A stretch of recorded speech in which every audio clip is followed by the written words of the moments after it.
Hello, everyone. This is Old School from What the Buc, reporting to you live from Valrico, Florida. I apologize for my voice, which is not normally a particularly dulcet tone, but I've got a little bit of bronchitis. We do have some news to report, however, from Buckland. One of the pieces of news is a little bit old.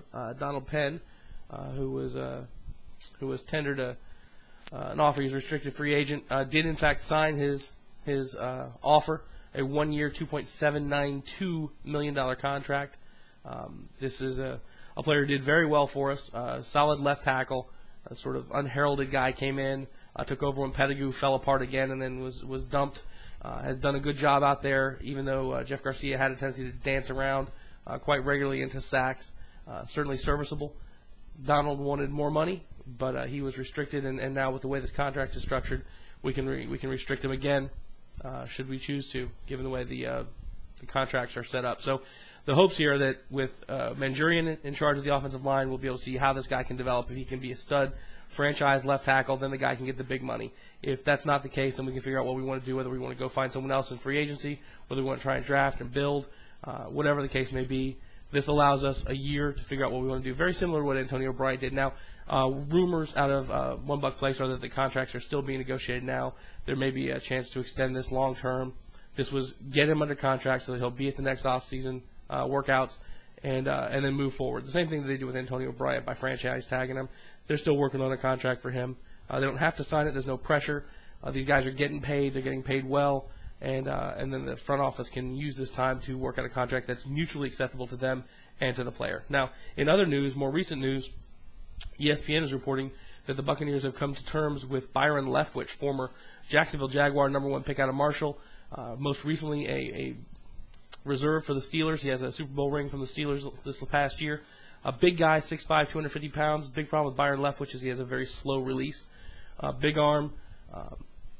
This is going to make some interesting decisions for the Bucs. There have been tons of rumors if you look at most of the mock drafts that are out there, including Kuiper's draft versions 1 through 26. They have us taking Freeman out of Kansas State.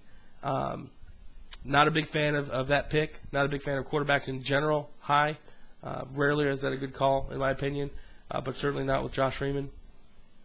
I think that, there was a poster on one of the boards who supports us, BucsChat.com. Excellent poster. Calico Jackie's actually written some articles for our website at WhatTheBuc.net.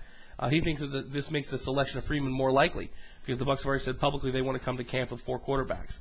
Right now, under contract, we have McCown, we have Griese, we have Josh Johnson, and now Byron Leftwich. That's our 4th quarterback. Now, Griese and Leftwich, you don't need both of those guys, and Griese's scheduled to make some pretty good jack this year. He's due a roster bonus June 1st.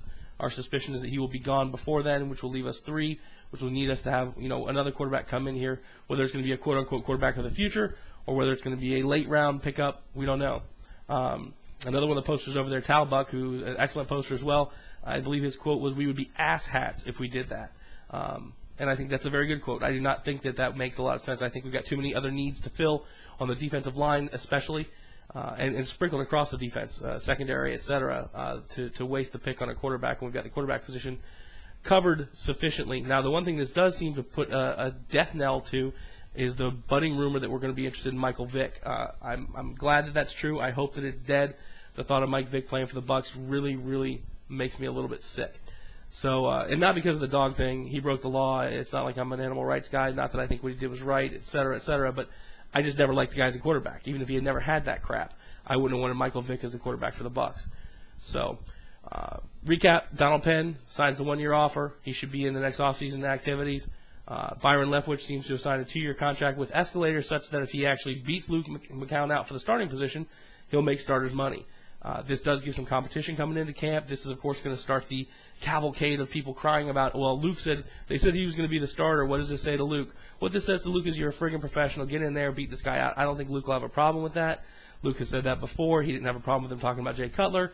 So he sure as hell isn't going to be concerned about Byron Leftwich coming in here and providing a level of competition for him through preseason, through training camp, through preseason, and then into the regular season. So those are the updates that we have. We'll be live this Thursday at 7 o'clock at www.whatthebuc.net. We'll be talking about these moves and others, as I suspect this will set off a little bit of a flurry as we move things around on the roster. So thanks for tuning in. If you don't mind, give us a rating. And if you haven't subscribed yet, subscribe. Let us know what you think and hit some comments, and we'll try and get back with you. There was one post by Oh, hold on a second. Sorry, I usually don't sound this inept. At least I try not to. From the Blue Duck Mo about Kellen Winslow on one of my previous posts. There was an article out of a Cleveland paper that he spotted me up to. And I went out there and read the article. Essentially, he was saying that Kellen Winslow, K2, isn't nearly the player he once was because of all the work he's had done on that right leg and his injuries in general. He got a call for a number of offensive pass interference calls last year, pushing off to try and get open because he can't get the separation. What do we think about that in lieu of the contract? Well, I've already said what I think about the contract. People are blowing this up. It's more or less a 2-year deal. It could be voided after 3 years. The $20 million guarantee is a red herring. It's $13 million. It's still good jack, but, I mean, he's still an elite pass-catching tight end.